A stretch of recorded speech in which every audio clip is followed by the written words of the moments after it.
615 BNA. We got that fly DNA.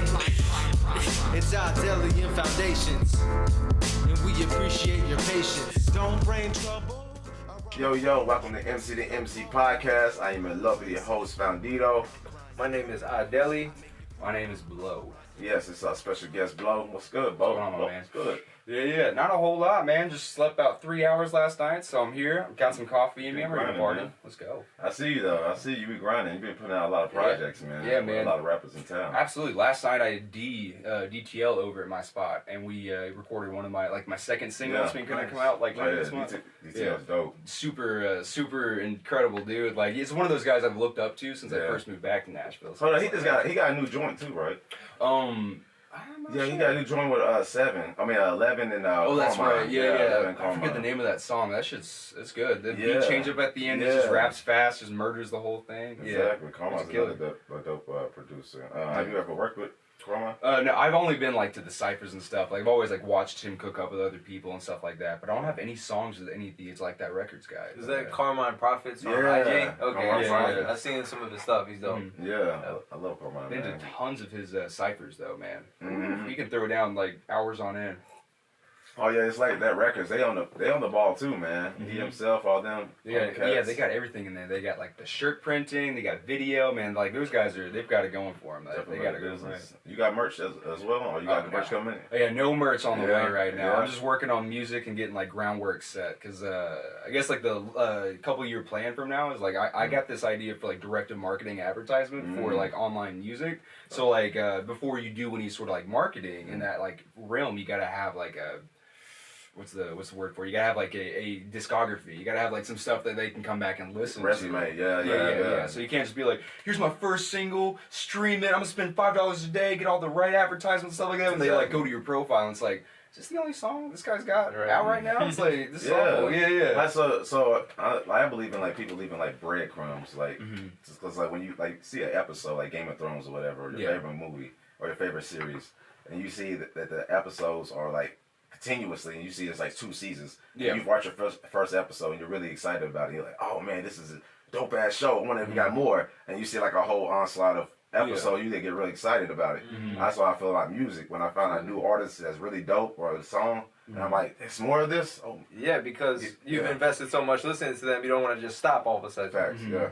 So you gotta have that big supply. Or if you get them with one earworm and they want to come back and just hear all the other stuff you have. I mean, that's idea of putting a good single out in the first place. So yeah, leave that breadcrumb trail. That's why I like your shit, man. Your shit is different. Yeah. And I'm a different type of producer too. So I understand the concept of thinking outside the box every time. It's a muscle. Yeah. To think outside the box. And I think I've never been good at thinking inside the box. And that's not that's not even a thing. It's not even a flex at all. I've just I've been trying to figure out what's inside of the box, and every time I get close to the box, I don't understand the box. No Roddy Rich, but I do not know what's in the box. So that track Paper Rock Scissors was outside the box. Yeah, that one was out there. Yeah. I put that over on my SoundCloud. I had to take that off of streaming, though, all the stuff of me and Keezy Q. But we took it off streaming, put it on SoundCloud and things like that. Because at this point, it's all right, producing stuff is going to go on the SoundCloud and Bandcamp and stuff like that. They can buy the things there. Because I think if I start pursuing lyrical stuff and rapping on stuff, then I need to start going down those avenues and just kind of keeping that as the front. But I'm never going to stop making instrumentals. That's an interesting approach of doing your music like that, because I'm a rapper, producer, so forth. So it's hard for me to put those barriers between both of them and then have both identities working at the same time. Mm-hmm. Yeah, it took me the past couple of weeks to kind of iron out what it is, because all over October, the reason why I super really was excited to do this podcast is all over October, every single weekend I'm releasing a whole project. So this first Friday, you got the single, the Tears Won't remix. It's got a Tears Won't remix coming out October 2nd, man. We got GTL, we got Foundation Mecca, my boy Rody on it. That shit was fun. That was a fun session. It was a lot of fun, man. again, man. Yeah. Shit, I'll definitely come through. Absolutely, yeah. I'm gonna have to cook up some like East Coast hip hop for you, man, because like, yeah, it'll be fun to do. But anyway, that comes out October 2nd, and then after that, it's a beat tape, Cloud District 2, or Cloud Disc, you know, the S is the 2 because stay on the edge. Cloud District 2. And after that, it's this tape that it's like it samples 1930s Chinese lounge jazz. What? Yeah. The entire tape is old Chinese music. What are you doing after this? What's up? What are we doing after this? Yeah. I got a little. Yeah, get something you're trying to work on. Yeah. Well, there's a lot of B cuts off that like just didn't make it out because like I'm doing the whole. I took a page out of Kanye's book where like each tape is like 7 songs or 8 songs because 7 songs is technically an album. That's an album now. And if anything's less than 7 songs, it has to be over like 25 or 30 minutes, and that's an album too. So like I'm like, all right, take your best of the best, cut off all the fat, and then just put out what is good. And so basically I haven't put anything out like solo stuff for a whole year, so I'm sitting there, I'm like, all this archives of music, man. Give us some juice, man. Come on, man. I gotta drop some of this, man. So the first beat tape, Cloud District, then the it's called Low Fidelis Volume 2, and that's all the 1930s lounge jazz because I like to do continuations like sequels and stuff like that. I always like the like Star Wars, you got episodes 4, 5, 6, then 1, 2, 3, then 7, 8, 9, like kind of bouncing around, but trying to go all the way through on this one. But so that one drops, and then I got all these free beats coming out the weekend after that, and that's when I drop like the second single for Aggro, and I'm gonna have a video out for called Cosmic Radiation. And I think you've heard that one, but that one's a little crazy. That one's a little crazy. That's why it's off the wall, man. I love it, man. The ending is like the ending of that song is just kind of like, oh shit, this is can we cuss on this? Yeah, man. Oh shit. Shit, fuck. It's got an off the wall name, so people are kind of prepared for some crazy shit. Yeah. My name's Bleaux. I make music like Cosmic Radiation. So like, if it gives you any idea of what's about to come your way, is that you don't have. Bleaux is an alien. We have this find out on MC2MC podcast. Legitimately, man. You talking about the hair? I know y'all. It's an audio form, but my hair is bright fluorescent orange, and it glows in the dark a little bit. And sometimes like I'll wake up in the morning and be like, oh yeah, that's right, back to my normal brown-haired life. I'll catch a look at myself in the mirror and I'm like, oh shit, that's right. Yeah. I was just like, oh, that's right, that's me. Bleaux got glowworms on his head. Oh, ladies and gentlemen. You can't see on audio form, so he's got glowworms on his head. Man, it's crazy because I went over to homegirl's place and she owed me a favor. She's like, I'll dye your hair, I'll paint your nails black. That's what you can't see too. My nails are black. And so I'll dye your hair. I'm like, yeah, I want that burnt orange, like fall, autumn colors, like jack-o'-lantern. And so she bleached my hair, like, bleached it first. I'm like, man, I actually don't look that, this like we can take a knee here. And then, like, you see where this is going. So she put the orange stuff in. I'm like, wow, that's really orange. Like, this is just kind of going to wash out. She's like, oh, yeah, don't worry about it. It's going to wash out. We can put my head underneath the faucet. And then, like, when I stand up and look in the mirror, I'm like, oh, shit. It's never a good sign when the girl was like, yeah, you might want to get a haircut. Kind of trim it up a little bit. I'm like, bitch, you did this to me. I can't be doing this to me, man. So, at this point, it's just like, I got to just rock it. Like, honestly, good, man. It looks good, man. At first I was like, this ain't shit. And then, like, now, like, I'm like, it does remind me of fall, man. It's just the season right now. Now that I see that, I want to keep rocking it all the way through Christmas. Makes me want to drink some pumpkin spice or something, man. I'm gonna go eat some Lucky Charms. Pumpkin spice lattes, man. So you were mentioning that you got some music coming out in October and stuff. I did hear that you're starting to rap now too. Yeah. So I got a production now into the rap world. Absolutely. So the whole idea, that's what the last release is. It's called Aggro, and that comes out. What is it? October 30th, I think that's the weekend right before Halloween. Okay. And so idea of aggro is just aggression. Like, it's just a lot of like raw anger. Because like I'm at this certain point in my life where it's like anger isn't a bad emotion. It's just how you deal with it is what makes it good or bad. Most people deal with it badly, so it gets a bad rep. Exactly. So I'm sitting here, I'm like, all right, well, I'm going to get as angry as I possibly can into music form, and hopefully someone jumps through a wall and just kind of breaks some shit. It's like the inner punk rock. I feel that on that Banshee song, the beat. Oh, bro, I was going chaos in the house. Just rapping my ass off. It was a lyrical exercise. The beat is just everywhere. Yeah, it's all over the place. And that's funny, too, because that's like one of the first songs I ever made. Yeah. Like, I started off making hip-hop, and I was just like, I made that sound by accident. Like, yeah, kind of that earworm shit. Yeah, I like, like the Kanye, that Mercy. Yeah. Lamborghini Mercy.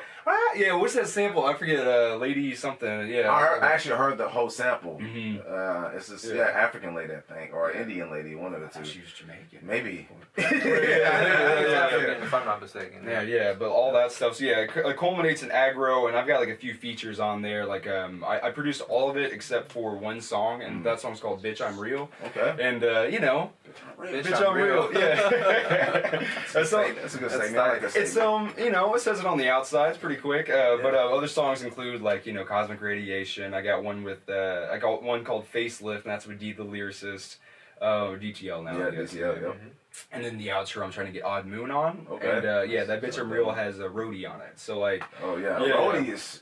You gotta get him on your show. Yes. Yeah, I've been Yes. working with him for the past few months, and sick. I've never seen someone record a classic in one sitting before. Let's go. Holy shit! Yeah. Like he's sitting on top of a classic hip hop album right now, Nice. and I cannot stress to you enough because like you know he kept The coming kid's in. cold. Yo, he's badass. Yeah. He's so badass. He kept coming in with these like MF Doom kind of sounding beats and this like you know Mad Lib stuff, and I happen to have Luke Tester. And his Texas cold. yeah, too. he's bad. Dope Badass. producer, yeah, man. One of the coldest out there. You gotta I mean, have him on the show. Yeah, definitely. All his, of them. His All whole these guys. sampling method is just one of a kind. Like no one else is making music like him that I've met personally. okay. But so Rhodey, I showed him all of his. You know, I showed Rhodey all Loot songs, and it was just like, I want this one, this one, this one, this one, this one, Okay. this one. So he picked out 9. I made 3 interludes with him, and then. Holy shit. It all Yeah, he's over. Yeah, man, there's Yeah. some on there that's just like, oh shit. Like, this Yeah. is like art. Like, this is like Exactly. a high art. So I'm Yeah. going to keep pushing him to Do that, release man. that. Yeah. And And then then, producer back. absolutely. I need to get Loot and him in the same room, too, because I mean, they recorded all that just separately. That's And, crazy. Yeah. I mean, that's the magic of technology now. You don't even need to be in the same room. It's like you can make a classic without being in the same room with the same. Like Nas, have you seen the Illmatic documentary? I Thomas saw a little bit Illmatic. of it, yeah. I haven't seen it yet. Like, I mean, this guy, of course, he was young. He was like 17 in a studio with legends. Pete Rock, Q-Tip. Oh my CL God, Smooth. DJ Premier. Yeah, Premier. Large Professor. All the guys who was like co-signing. All the biggest producers at the time was co-signing this one guy. Yeah. But they was in the same studio at the same time. That's how Pete Rock came up with the "Whose World Is This?" Oh, word? That was Pete Rock, because now Okay. was like, "Hey, you should sing that." Yeah. And Pete Rock's yeah. like, "Me? I ain't a singer. I'm a producer." Yeah. He was like, "No, trust me. You should sing this." Yeah, And yeah. it became a classic Iconic. to this day. Yeah, yeah. So, you never know, I man. did With not know chemistry, that. you get in the same room, man. It's I didn't know that was CL Smooth. I'm like a huge Well, it hip was hop Pete head. Rock, yeah, Oh, it was Pete Pete Rock. Rock, Yeah, yeah, I'm like yeah. a huge hip hop head. So that's Oh, like, yeah. you know, every now and then I'm like, oh, that's a Colonel. I didn't know Fax that. Machine. Back there on the Soul Brother. Remember that? It's fucking classic, man. The whole Oh, album. man. Yeah, y'all's tape with Conscious Beats, like all that everything, Yeah. like y'all knocked Thank that you. out the park. Appreciate Yeah, that, brother. Title, and then the oh shit, what was that other one's name? Cash Millions? Cash Villain's a good one, but it was the one with the horns in it. Oh man. You talking about Bum bum bum. I don't you know. know, Stop Us Now, maybe? Yeah, that's Shut it. Us Down. Yeah, Shut Shut Us Us Down. Down. Can't Yeah. Shut Us Down, Down. yeah. That one, Yeah. Appreciate that, bro. Man, I was I was listening to going that. through the tracks in my head. Yeah. One, We don't put a lot of projects out so Track far. 9, so. track 10, Yeah. Man, I got home from work and I was just like, woo, just like dancing around to it. I was like, man, these guys they're making some good Yeah, stuff. man. This is Appreciate like it, man. pretty cohesive whole project, man. It's like super uplifting. Like Crown, for example, like I Right, aspire to make something like that because there was like that was Yeah. truly an uplifting sound, truly Yeah. uplifting lyrics, and I'm like. Man, I'm making stuff that makes people jump through walls. Like, I want to make someone feel a little something. Right, Like, yeah. Balance, right? Yeah. Let's collaborate real soon for sure, bro. Absolutely, man. I'll try to like move to y'all sound a little bit, or actually, I'll tell you what, that Paper Rock Scissors song, that beat you like, it's going to be on the free beat tape. Oh, shit. yeah. That kind of is like a MF Doom kind of sound a little bit. Oh man, if MF Doom was a punk kid or goth guy, like I mean, it's an intense ass song. Like it's Yeah. pretty good. I did the bass line in that, and then like I did something like that in the background. Yeah, like, You're crazy. You make your own sound effects, right? Oh yeah, for the most Yeah, part, for the yeah, most yeah. part, Because yeah. I do like just like go on the microphone going woo or some shit like that. Like it's like yo, Blow's out here. Like he's not even rapping yet. Like he's like doing his own bird calls and shit. Wait till you see this guy rap. Yeah. You heard him bird chirp? Oh my god. Wait till you hear him, bro. Wait till you hear the jungle album. He goes straight ostrich on you, bro.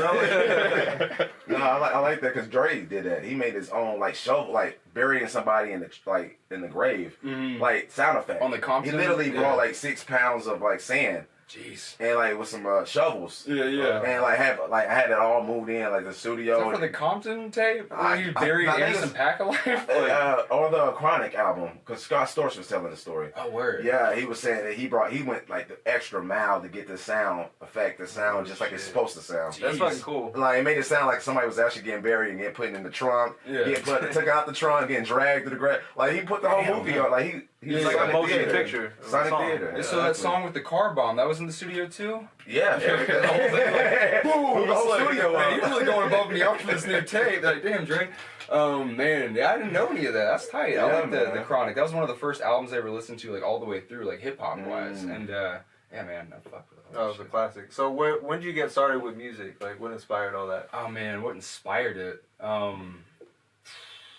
I don't think anything did. It was just one of those things, like that itch needed to be scratched, and I was like, I gotta go do it. It's natural. Huh? Yeah. That's why, like, man, like I'll work like 60-hour weeks, but when I get home from work, like I have no social life. It all goes right back into music. So like this is like my first time out of my cave in like months. So I'm like getting out. Yeah, it's tough out there, man. So, no, that's good to go in and get disciplined and be super focused. And, because yeah. I mean, at the same time, I feel like you're not missing nothing. I feel like I used to have the fear of missing out, the FOMO effect. I wasn't missing out on shit. I went back out and it was like people are still doing the same bullshit. So I'm like, I'm gonna go back in my cave, in my dojo, and just exercise. I learned at like 23 that like that was the whole thing. Is that everyone's drinking every single weekend. Like everyone's talking about the same shit. Like no one's like I'm not a good at a party. You know what I mean? Like I want to talk to them, like yo. So what do you think the meaning of life is? And they're all like drunk. They're like, no, dude, I can't deal with you right now. And I'm like, come on, let's just talk about like small talk, right? Yeah, no small talk. I'm not like weather crazy, right? Like Becky's in school. I'm not. It's never been my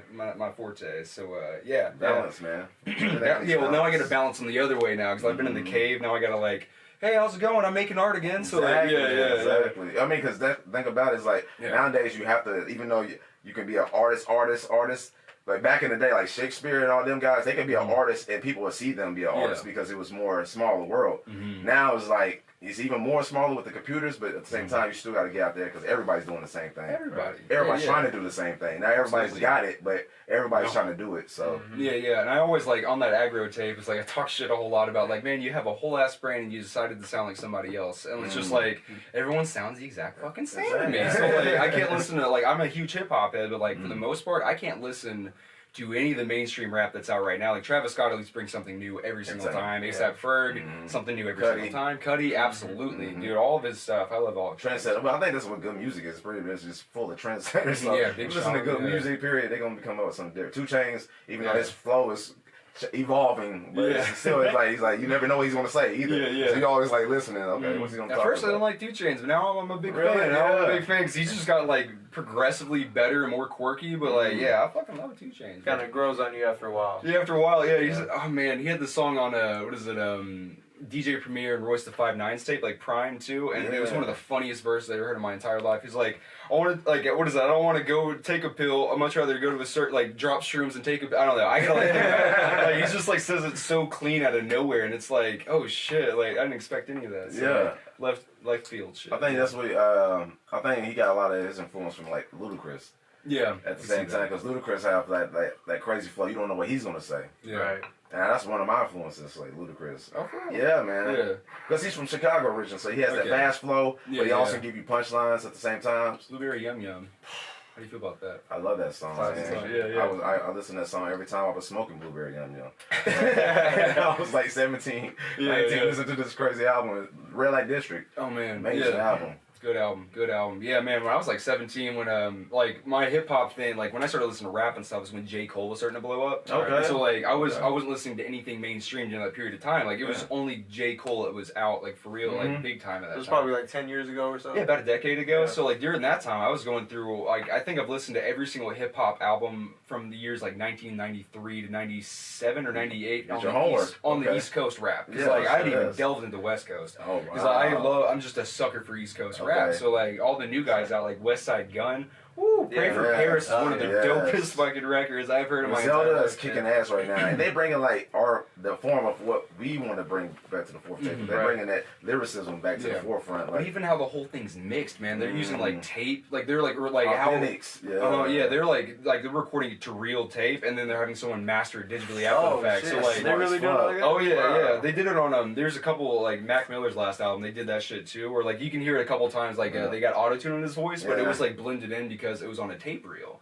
So like I'm a it makes that warm vocal effect. Oh yeah, glues it all together like it was all meant to be there. Well, it gives it that kind of 90s vibe a little bit. Absolutely, too. That yeah. grimy sound. They leaned into that as much as they could for the Griselda album, man. I mean, or Pray for Paris, man. Right. It was, So what was you listening to? Like, if you wasn't listening to mainstream hip hop, like at that time when you listened to J. Cole. see, yeah, all that. I mean, everything East Coast, man. That was like, I mean, cool. But it seemed like he was diving in rock too, though, or other genres, EDM or anything like that. I was kind of an EDM, and EDM was about to pop off then, but I wasn't like super into that at the time. I was during that time. It was literally only hip hop and rap. Oh wow! Okay. Like I listened to some like obscure like instrumentals and like like pre EDM stuff. Like I guess it's IDM. I forget what it was before that, but it was like really. I love obscure ass shit. Okay, like, yeah. Sometimes like again I listen to like 1930s Chinese lounge that jazz. shit is blowing my mind right. I can't wait. I'm to excited hear about that. Yeah, it is. That It's sounds unique crazy. because like it's like just a dog leg here. The whole tape, it's like no one's rapping on it, but like I do keep them singing the entire time. Like the original Tears Won't song where like she's singing and tells a story, and I kind of accompany the whole thing. Yeah. So like take the Which is very nice production, crazy production. Thank you so much, man. That's one of my favorite hats songs off to you, I ever man. made. Yeah.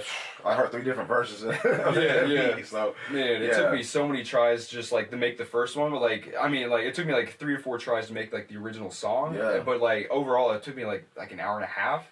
It's just like when it comes together, like whenever you're so inspired and you come into the studio and you're like, yo man, I think I got it, and then like an hour and a half later you're like, this is the best shit I ever made. And like those are the best songs. And then like you only get there by going like, turning on the shitty water tap. So like you gotta get all the shit water out and then you like get that one drop of gold. You're right. Yeah, That's yeah. exactly how it works. Beautiful. Yeah, because it's like you're a muse and you're a musician, so you're pulling from the ether. Yeah. So they're trying to get that actual like idea or concept or spark.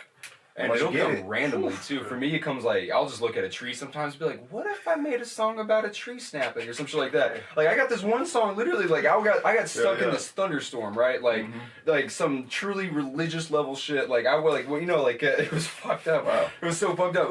Shelby Bottoms Park. It's natural. Yeah, I love Shelby. Like sometimes I'll just go back in the backwoods, like on the back trails that are. Beautiful. I just get lost out there. I fucking love it. So this one time, man, I go out there and like I check the forecast, like nothing in the horizon. I'm like 2.5 miles in on this back trail, and I get a text from my aunt, like a group text to our family. She's like, "Hey, storm's coming. Everyone be safe. Like it's." Just hunker down. I'm like, what the fuck? That's weird. And I never heard nobody say. You'd always be somebody says hunker down. Yeah, I'm like, shit's going down. Yeah.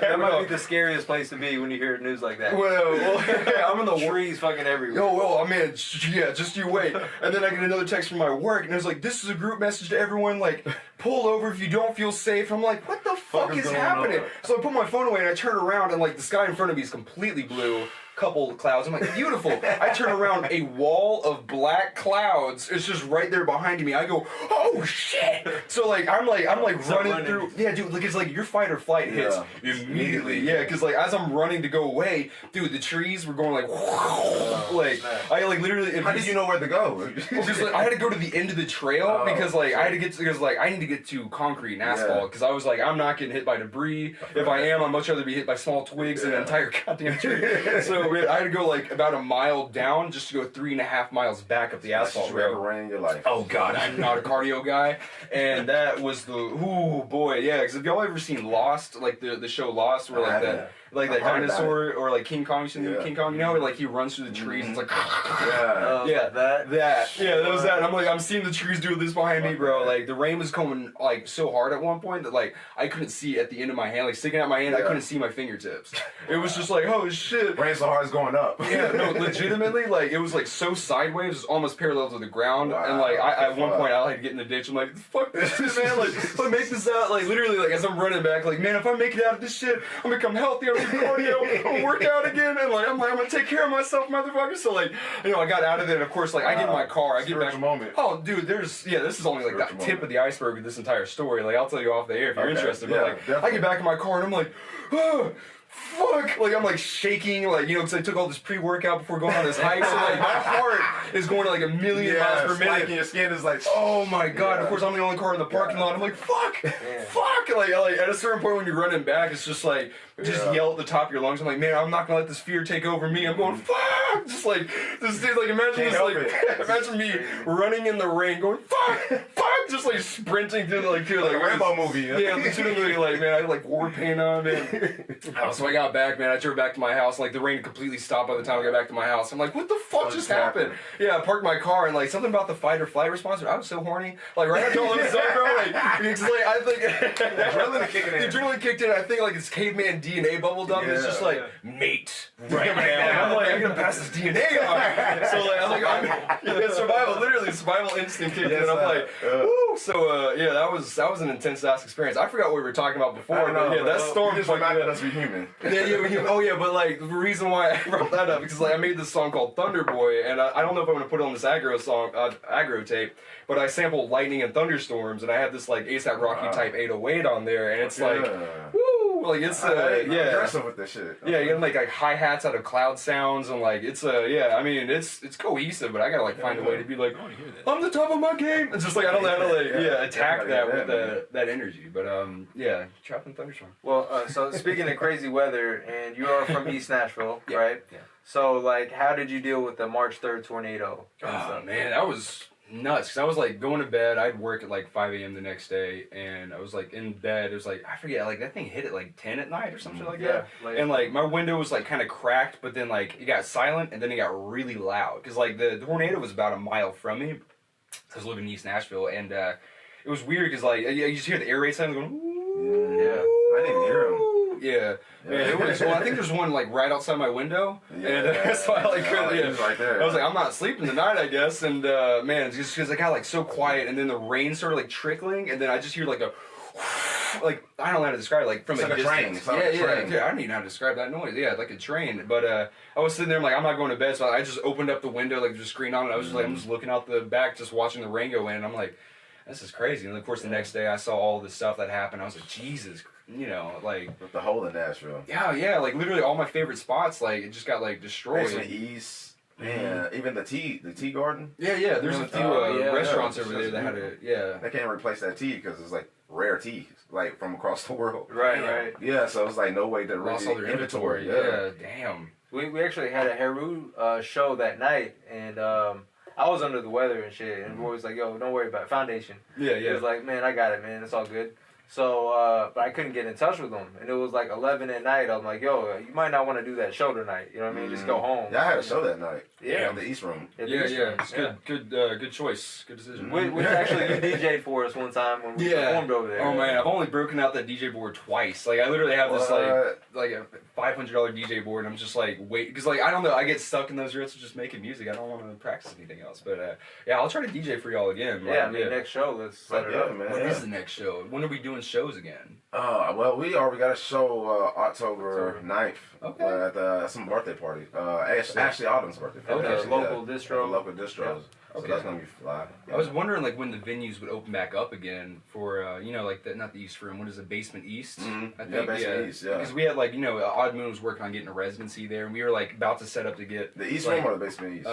Basement East is the one that got. See, that's why everybody thought I died. Literally, everybody thought I died because they thought I was at the Basement East all the time. instead of the East Room. Yeah. The East and I was like, I was at the East Room. The one next to the subway. Yeah. Is that the East Room?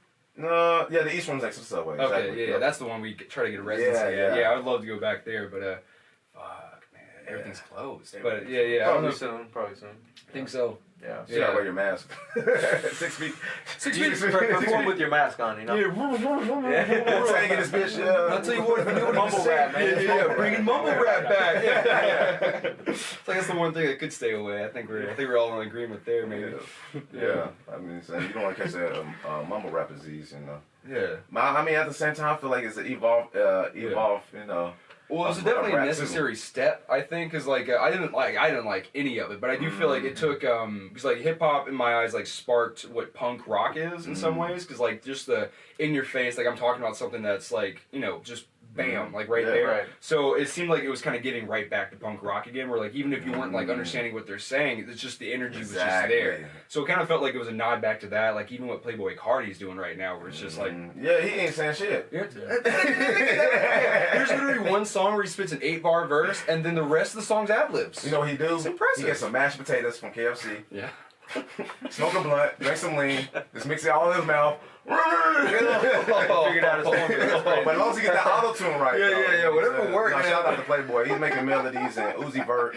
But I do feel like mashed potatoes. Because you know that's what mashed potatoes. I used to feed my kids mashed potatoes. And So that's what it sounds like. Yeah. Okay, that That's works. babies. You know what I'm saying? But I feel like it's melody driven. More like Juice WRLD, he is bringing that like Nirvana type of nostalgic vibe. Absolutely. You know, like Yeah. that was even like grungy and like you can barely understand what Kurt Him Cobain and was saying. Extentacion were doing that super hard. Like I really like, besides like all the personal stuff with Extentacion, like his music was like, I mean, like that dude was setting a bar so high. Really catchy. Yeah, super catchy, but like hyper emotional. Like it was like he didn't speak about anything that wasn't facts to him, which was like I respect that no matter what. I mean, dude, he did stab 19 people. And admitted to it. Jeez. So there is that. There is that thing. I didn't know that. Because it's funny because like he did do that, but then he didn't beat and lock away his like pregnant girlfriend. Like that was completely falsified information. Okay. So like it was just like his story. It's like, oh, that's good he didn't do that, but it's like not good he did that. Was he a Gemini? Because I know he had two different types of hair. I think that might be it. Maybe he had a flip side too, but he reminded me of Tupac a lot. Yeah. Because he always spilled like knowledge and information to the people, but he was connected to the people. Yeah, young and you know, iconic, like just like young fighting. Yeah, exactly. Yeah, he was about almost the same age as Tupac when he died. Pretty much. So it's kind of crazy how that age right there is like the default age where it's like something happens right before they get to their prime. It's crazy. It's a bummer, man. Because like if that dude kept going, like, I mean, yeah. I think he had too much influence. I think he was like people was jealous because he had too much influence. Yeah, and then he would talk shit, but like he could back it up. But his level of talk shit is just like, if I was in that sphere, I would have probably been pretty angry. Exactly. I would probably been like, man, fuck Well, you. he got mad at Drake because Drake stole his flows. Exactly. Yeah. But Drake's like Drake's stolen most people's I flows. mean, I love Drake, his music, but I think he's like the equivalent of Sell for the industry. I mean, he doesn't gobble your style, but he'll perfect your flow. Oh yeah, he will do that. Yeah, I mean, he'll take it to. But then again, it's like, is it borrowing? Because they said, what's that quote? Good artists. Fuck. What is it? Good artist copy. Yeah, good artist copy, great artist steal. So it's like, even Shakespeare, they say he didn't write all his poems and stories. Yeah. They say he had apprentices and They prodigies. even said that Shakespeare is a group of people, not as opposed to one man. But the same thing with not Shakespeare, Drake, is that they got the OVO Sweat Factory. Like, let me ask you this: what happened to I Love McConan? What happened to him? That's a good He got signed to OVO. Okay. Yeah, where did he go? He had those songs back to back. Like, man, this is really good. I don't hear about He works for Drake and all them. Like, I know. Weeknd gave him a couple albums, and he kind of catapulted his career off of the Take Care album. Yeah. It was another album he gave him. Somebody help me out. I don't know. I'm not a big fan of Drake. Yeah. It's just the Take Care album. A lot of the Kissland songs ended up on Take Care. Yeah. 8 of them or something Right. like that. All the best shit. Right. So that's why Kissland wasn't that good. Exactly. So. Some people really like that one, but Some people, I don't know. yeah, I really. But at the same time, he bigged up a lot of artists too, so I can't take that away from him because he did That's big true. up a lot of art. Like we wouldn't have the Migos today if it wasn't for. I mean, we would still have them, but they would be more mediocre. Yeah. What Drake he was pop. He does good. He does good like cosigns for people, like Black Boy JB. Like I do like his stuff. So like, I mean, like even though I might not like Drake's stuff, like he does like when he does a feature on someone else's stuff, It makes it his song. You're someone else new. Yeah. Literally, that Black Boy JB and his song. It's just like this is just Drake's song with the feature from Black He Boy. reinvented himself every time too. Like, but he's like a Jay, but double time because he seen what Jay did. Yeah. And it's kind of like, oh, Jay just reinvented himself every album. Yeah. I'm gonna reinvent myself every song. Yeah. in this kind of. I feel like he's kind of, I mean, it's genius because he's looking at it as business. Definitely. And so this person has a formula, let me take that and improve it and release it and just use my intelligence to keep creating new shit. Yeah. That's dope as fuck. So. Are you tired of inadequate equipment? We've got beats for that. Welcome back to MC2MC Podcast. Yo. We have a lovely guest, you know what I'm saying? Bleaux himself. What's going on, man? I do blow myself every now and then. Oh man, you gotta cut it out, man. TMI. Unless you like Marilyn Manson, cut your ribs out. You remember that one where he cut his ribs out? I heard that shit a long time ago. Yeah. I was like, Don't cut that sound right out. Don't cut that sound right out. I was just trying to keeping everything, bloopers and all, man. You know what I'm saying? This is a raw podcast, you know, coming live. raw direct. That's gonna be the thumbnail. What's that? That's gonna be the thumbnail. It's my new producer tag. Yeah, sometimes I blow myself. It's just like, oh shit, like That's the tag. That's the producer yeah, tag. they'd be like, I think that's Blow. Yeah. It's like he takes the self-love thing a bit too seriously, but You're gonna have all these people coming out. I do too. Yeah, like- comments. I'll start a revolution over here. yeah, like Those are going to be your fans, so congratulations. yeah, the self-love fans. That's what we call ourselves. Yeah. God. So what's your morning ritual like, man? What'd you do? Some like morning ritual? Yeah, man. Oh shit. For a while, cause like I just for a while, like I'm trying to think. I don't have something set in stone. What it was for a while, because like I was watching Supernatural for so damn long, and I finally finished every single episode of every single season. Supernatural? Yeah. Because like I woke up in the morning and watch 1 or 2 episodes, and then go to work. Amazon, like I'm running around, delivery driving. So like I'd watch 1 or 2 episodes, go to work. But like now that's done, it's like I'm waking up, sitting still, and just letting the silence creep in, hear my own thoughts, just being like, this is fine. See that right there? Like that silence, like people are so uncomfortable with the silence. And it's like, sometimes you just need to shut the fuck up and just kind of...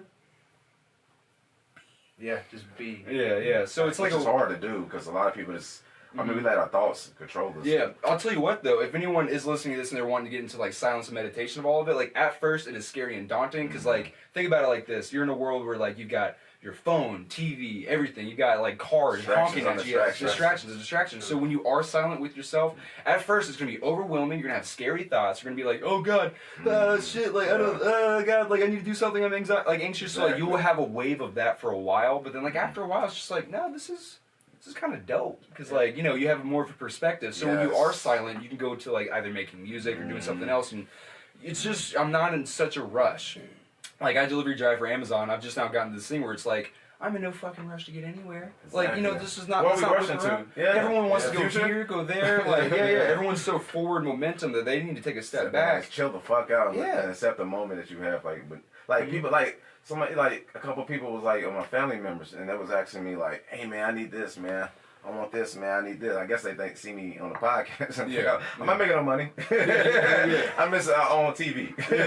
But it's funny how people's perspective is like that, and then they ask you for stuff, but at the same time, it's like, look at the world around you. Look, you got clothes in your back. You ain't got an arm missing. You're fed. You're fully fed. You got food right now. You're super blessed right now. But if you accept that moment right there, I guess what you will realize that I'm more grateful than I should be. You know. Absolutely, yeah. And there's like small gifts everywhere. Like so like you know there's like a scientific thing where it's like you know as time has gone on and man has become more modern that we kind of make up our own problems now. Like the whole idea of first world problems is very real because people will start like I've got nothing to be mad about, so fuck this car in front of me. I'm trying to go somewhere faster. Like literally, people start making up problems. That's why some like the richest people in the world are like, but I just need to have another $1 billion because like you know, you don't buy more shit. I can support the space station. You don't need all that. Like, how much? I'm trying to go to the Mars next week. Yeah, man, trying to terraform out here, man. Like we gotta grow our own crops. So that Mars how much is too much? Because I feel like once you get to that level, I mean, it's good if you like Warren Buffett. He's donating a lot of his shit. He's still evil, but I don't know. It's like as far as he's like, he's still evil, man. I'm a conspiracy theory nut. I'm like, yo, if we're talking about this shit, I'm about to go in, man. But I mean, I feel like when you have that much wealth, you do have to give a good proportion of it away. Absolutely. Because I feel like if you're just like, who life are you stocking when you just hoarding? Yeah. And I do, the American dream of like, you know, like I can make whatever I put my mind to. If I work to it, I can have it and make it. Like I still kind of live by that. So I'm a bit of there's cognitive dissonance in my head about that. Because like when I see like Jeff Bezos made $26 billion in one day. shit. You know how much it costs to fix the homelessness problem in America? $40 billion. That's it. So you're telling me if he spent a day and a half wages, he could fix the homelessness problem in America? Easily. I'm not saying that money is Sacrifice evil, that spaceship. but like, yeah, like sell how a you couple use it, stocks. right? Yeah, I mean, like, it's like, dude, he did make his own money, and like, I do think like that's where the moral and ethical dilemma comes in, because it's like, why aren't you wanting to make a difference? Right. And like, granted, too, people understand like that 26 billion is like, you know, it's tied up in stocks, bonds, and like investments. So you can't just like sell his company, fix home. I mean, he could, but like, it's his own stuff. So it's, you know, the weird little duality there. No, I feel like Jeff Bezos. I feel like even the super rich people, the super wealthy rich people, I do feel like they should give a proportion to society and pay a debt to society, because that's just like how the shit keeps moving. Absolutely, you pay it forward because I don't want to end up in a dystopia. You know, are you talking about trickle down economics? That's what you're talking about? I don't know what it's called, but I just know if everybody had a fucking chance to fucking prosper from the get go. Like I know I had to start from like zero because my family, you know what I'm saying, low middle class family. Exactly. So it's like we have to start from zero every time your kid gets born. Every time your legacy is here, you gotta restart your life financially, you know, not be wealthy. So I think it's universal law too. You gotta give and receive. Yeah, the karma of everything. Like you know, like I was talking about The Alchemist earlier, but like Alchemist, like Coelho, right? Yeah. It was such a good book. Everyone listen to The Alchemist. This is a plug. I'm not getting paid. It's life changing. First time I heard did you write The Alchemist? like, oh, you are. I'm an old Spanish man. Yeah. I don't look like it. Yeah. Hey, I'm not joking. You never know nowadays. You really don't. That's the soundbite, though. That's the soundbite. Like, Bleaux on the podcast, I'm an old Spanish man. This is what to expect. You got people like, he don't look Spanish. The audio people like, he don't sound Spanish. Yeah, I moisturize a lot. Yeah. It took 30 years off it's my the face. hair, man. Yeah. Threw me off completely. Yeah, you're looking up here, you're not looking in here. Russian. Yeah, no, that's right. No. But The Alchemist and stuff was like, you know, as above, so below. Like, eventually, I want to start like a small cult, like a good cult. Yeah. Like a good cult, little cult leader in the making right here. But like, no, America did make cult sound bad. It sounds bad. It's got a terrible PR to it, man. Because like you think about Jonestown, it's like 900 people drank the Kool-Aid and died. Like, see, bad name. Yeah, but what they don't know is that when Jonestown started off, it was actually a miraculous like thing to do for the neighborhoods. So what they did was Jim Jones would he had a church that he started. He was the preacher, and like, you know, whatever's y'all stance on religion, he would take collections from everyone at church. Like people would give like $5, $10, $100, the whole thing. It wouldn't go to the church. The money would go to the person that needed it the most in the congregation. So his congregation was in like the poor neighborhood. I forget where it was. Chicago, maybe? But he went to like the poor black neighborhoods out there, and he was just this white guy like, hey, here's the money.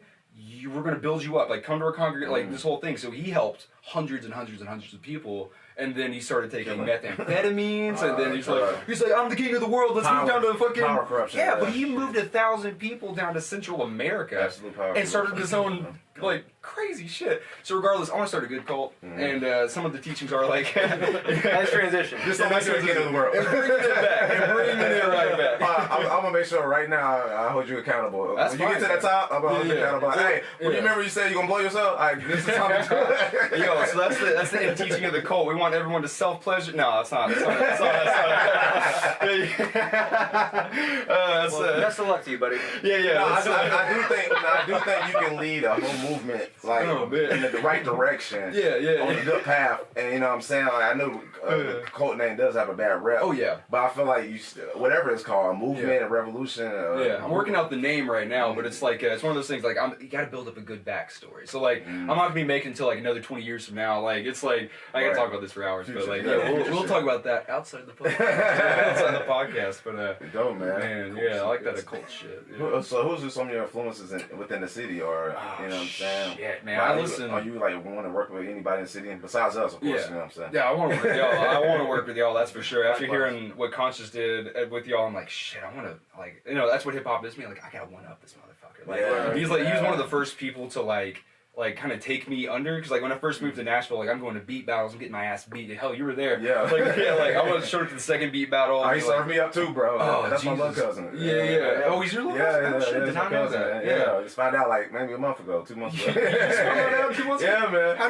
does that happen? I don't know, man. That was related Those to look everybody. at each other and you're like, if you go back far to you. enough. Yeah, if you go back far enough. Okay, like great to the 20th uncle. Yeah, exactly. That's crazy. Were you just looking at him one day, like, you're my cousin? Yeah, exactly. You're my cousin. Exactly. No, actually, his father, he got all, like, the whole lineage in his head, and he's like giving out the names to the backdrops to the family. And my sister's like that. She's like, oh, we're related to Daniel Boone. I'm like, I don't. Like, I'm glad you like this. I don't care about that. Like a raccoon hat guy. Like, Tennessee is small, so yeah. I'm related. A lot of inbreeding. I just found out Super's my cousin. You know what I'm saying? Literally. No shit. Yeah. Damn, man.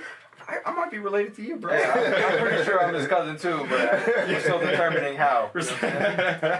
Extended cousin, like 20th times removed. But influences in the city. I mean, like not musically, because I have to go to like deep cuts of music. Too. That's where I find the weirdest inspiration. But within the city, shit, man. I have to say, because like Odd Moon and Conscious Beats, really, they're the first people to be like, all right, man, like. You're eclectic, like no one's making shit like you, but what you need to do is stick with it. And so that was like 2.5 years ago, or 2 years ago, or some shit. And like, I mean, Conscious Beach is like, yo, come on down to Columbia. Like, me and my family, like, you know, I had my old shitty laptop at the time. I had like a couple of these like click beats, and like, dude, it's dog shit. And he comes out and he's like, oh yeah, put this here. Oh no, put this there. And then like, I'm walking out there with like 4 amazing tracks. I'm like, fucking A, man. Like, this dude knocked it out of the park. He's a brain, he's like, oh, I've been doing it for like, 12 years. I'm like, how are you so humble right now, man? Like, he's amazing, man. He'll just show him and be like, oh yeah, that's not the right tone. Then I put that there. He's incredible. Like, but every time I go to his house now to collab, it's just like we're like, man, how do we meet in the middle? Because like, he's just I'm like, I got my own weird shit, and he's got his own like not like pure hip hop shit. So it's just like every time we meet in the middle. I actually got one of our songs off Aggro. He produced like one section of it. So the second track's called Why So, and okay, I did like I did the drum, all the other stuff, but he has this like background sound that sounds some punk shit. I love when producers in the city collaborate, because it makes like the natural sound come out, or or just that the dynamic of both worlds come. What about Namir Blade's album? I haven't even dived into it yet. Man, I think I heard so much good things about it. I heard good things too. It's really good. I do think that like as far as like quintessential Nashville sound, like I think that like he is like that's the most pure Nashville hip hop album. I mean, like it's just like, no, this is so unique him, but like all the tones, it's got like soul, blues. No, he killed it, man. Nice. It's so funny too. It's good. He's a kid. I can only talk about that guy. Man. Yeah, he's always been nice and like we got nothing but great things to say about him. Yeah, man. I love his like he got the Komodo and shit like that. It's on the Japanese way, so it's like anime type of look with his videos and stuff like that. Yeah, man. I follow his Instagram. This is great. He's super killing, dude. So yeah, like in town, like Odd Moon and Conscious Beats like pushed me to go like even further. Like the beat battles though, man. Like you saw me there, because like month after month. You was killing it, like you was consistent. That's how people knew about you though. Real, like, well, not only because I was like the token white guy, like the only white dude there was like, all right, man, like, I'm showing up, my name's Bleaux, I'm here to knock shit out of the park. You was there though. Yeah. And everyone keep calling me Blue, and I'm like, no. I'm like, dude, it's Bleaux, man, it's Bleaux. I'm like, I'm not gonna say that word. I'm like, come on, man, it's Bleaux. Like Jarrell, like he always looked at me like I was crazy when I was playing some stuff, but yeah, man, I kept just losing back to back. Literally the 9th beat battle, just getting my ass beat. You won one though. You did win. Yeah, the 9th one was the one I won. I'm like, honest to God, I think I kind of stole that from Smo Dope, man. Like, I think he won that shit. I mean, bro, there's so many fucking talented producers in the house. But I will take it. Hell yeah, bro. You went there 9 times. Yeah. You deserve a trophy. Oh, God. yeah. Only one trophy, but baby, it is above my bed. Like, yeah, man. Oh shit. Yeah, but I think my no cap here, but like the first victory I ever got was against you. It was like the finalist or something. Yeah, like I was like, dude, 6 months in. Woo, 1 W. But fuck, dude, that was a great battle though. Yeah, man, that was a fun one. Yeah, God, that ETA, man. I wish he'd come back to town, because he is a killer. Kid's crazy. Woo, he's a drummer too. That's why his drums are out of is he hand programmed? Then sometimes you record him. Beat. Yeah, that busy beat. I was literally about to say that. It's the Attack of the Bumblebees. Or like, you gotta hear that shit. It's just chaos. You work with Nike's beats too? Oh yeah, dude. Those I forgot about all the producers, man. Obviously, there's Foundation, but Nike's Beats, Dave Damage, and Conscious Beats, and then there's my boy Jachi. He used to go by So-So as the Asian guy. So-So. Yeah, he goes by Jachi now. So Jachi. I love it. Yeah, so those are my producers I like go to almost every single time. Because like no matter what, like if I want like melody stuff, like if I'm going for instrumental stuff, like I wish I had Nikes on my beat tape because he is an aficionado on the keyboard, and like that dude is like just from ear, he's like. You probably learned from church or some kind of. Yeah. He was doing it for since he was like. Shit, I think he was like 7 or 8. He was playing the church organs then, and he was just like, "Oh yeah, I've been doing it for like 15 years." I'm like, "How are you humble right now?" I'm like, same with like, so I worked with him, and then like Conscious Beats have been doing it for a decade, like producing for a decade, and like Dave Damage was just like, it's crazy. Have you worked with him yet? No, I haven't. Yo, I know he's crazy. Every single time I've seen him make a beat with DJ Vu, Nikes, in the same room. And that shit was every single time. One of me and his beats are going to be on that free beat tape as well. It's one of the hardest songs. I like to this day. Like I still get chills when I listen to that fucking beat. I'm just like, whew. Like it's like it sounds like the clown is just going ha ha. And it's just like, oh shit, like, oh shit, like it's so hard in the drum. Pay attention though. No, yeah, man. I'm probably gonna put that as the first song, just because when you hear it, you're like, Halloween too. Yeah, it's coming up on Halloween because like my aesthetic for a while, like dude, the aesthetic I wanted to choose was like 49% creepy, then 51% dope. I really would love to sit there. You should have like Country Beat. He got some creepy ass beats. Or some like Halloween, like dark, like Jason. Dude, same with Dave Damage. Like he's sitting on top of like this treasure trove. He sampled the Lavender Town theme from Pokemon. Okay. It was one of the hardest shit I've ever heard in my like. I don't even know how he flipped that sample, but it was the hardest shit. He had this sound bite from like there's a hair in my fucking eye. It just kills me when there's a hair. It's like bright orange. You're like I can't unnotice that. But I forgot what I was gonna say. That's Dave Damage. He got this Pokemon beat. Yeah, but he's like sound bites from like Ghastly Gengar and like some shit in there, and so it was just like, dude, this is like pure to form. It's got the hardest trap beat. I don't think he's even put that out. Oh shit! Well, like it's funny. Damage, put that out, please. Yeah, I'm gonna hit him up. Pokemon people need to hear that. Yeah, as I leave here, I'm gonna shoot him a text because like, every time I get in the room with that guy, like on his own, he's got his own thing. All I got my own thing. But when we come together, it's like this is something new. This is something real new. Yeah. But he's incredible. So like, him, Jachi, he's like incredible vocalist. Like he can sing and like, I mean, dude, when you see So-So, you're like, okay, he's probably good at making beats. When he hops on and sings and like does his rap stuff, it's like, oh shit, like it's like, you know how to lay it down. He's an incredible. He's a young kid too. Yeah. I met him when I was doing classes at Ball State Community College. I was like, I'm gonna go back to school, go back, try to do some engineering stuff like I was doing, and then I was like, nah. But he was in one of my music classes, and like, first day, like, what's your name? What are you into? And I'm like, my name's Elijah. I produce hip-hop music, the whole thing, blah, blah, blah. Mechanical engineering. And then, like, we go around, and behind me I hear, my name is Giles, and I like Trippie Redd, Extentacion, and Juice WRLD. And I'm like, I turn around, I'm like, I'm going to have to be friends with this guy pretty quick. Because, so then ever since then, we went to, like, the $1 Million studio they had in the basement of that place. Woo! You got to see the pictures of that motherfucker. At Ball State? Yeah. Oh, wow, man. The guy that runs it, Steve Beischer, he, like, in his office, dude, in his office, like, there's papers everywhere. It's cluttered and everything. There's a bookshelf in the corner. There's a bookshelf in the corner with Grammys. Shit. Like 4 or 5 Grammys just sitting on this shelf. Is that Grammys for music or is that Grammys? Yeah, Grammys. Yeah, there's like 4 or 5 Grammys. No, and then on the back, right, like it's the Emmys, right? Then on the back wall, there's like 2 gold plaques and a couple platinum plaques. And he's just like disordered office, and I'm like, bro, what the fuck are you doing here in the basement of this place? Another Grammy. Yeah, pretty much. Well, I don't even think he's doing that, because he's just like, oh no, I had my fun. I had all my fun. And but like this dude is so incredible. Like I played him like a Run the Jewels track, and he's like, that was recorded at Sunset Studios, and I'm like, how the fuck would you know that? And I pull it up, I go to like all that stuff, and it's like Sunset Studios. What? Like, how do you even know that by ear? The Sonics. Yeah. I'm like, crazy, bro, like, ear. shit. Sometimes I'm making a track, my ears like start bleeding. Like, swear to God, I'm just like, this is hard. And they're like, I don't know how that dude's just like the nuances of stuff, but some people are just like sensitive with the ear. They're just heightened in that sense. Yeah, they call it like the golden ear, and like I was like, because like some people can hear up to like 30K frequencies. There's a story of this dude, like this like mythos of this guy who like he could run through a forest with like blindfolds on because his ears are so strong he could hear where shit was like a fucking bat. Yeah, so like as his eyes were blindfolded, he was just like run through, like hear the crackle of where his feet echo would step. or something like that. You'd hear the echo where his feet stepped. It was just like there's a branch, hop over that log, tree, and just like he could run. So there's a story of this fucking dude. Like I haven't yet to meet the guy, but man, that's a lifetime goal. Oh, it's like what's it called? Like clairvoyance. Word. I think it's just echolocation. Maybe, but I don't know if he's going or some shit like that. Like Predator or something. There's a lot of people that can do it. That shit is freaky. Like when people can like heighten their senses. Yeah. Even like people that can like autism kids that can draw the whole city. The savants. Yeah. Savants. Yeah. That's what I mean. Like in the morning, if you just like quiet everything, later on you're way more focused. Yeah, because You're like in tune with everything. Oh yeah, you're more in tune to everything. Because like you can like I don't know how to describe it, but like everyone says live in the moment, but like if you're just sitting here, like you can be more present with people. You can like.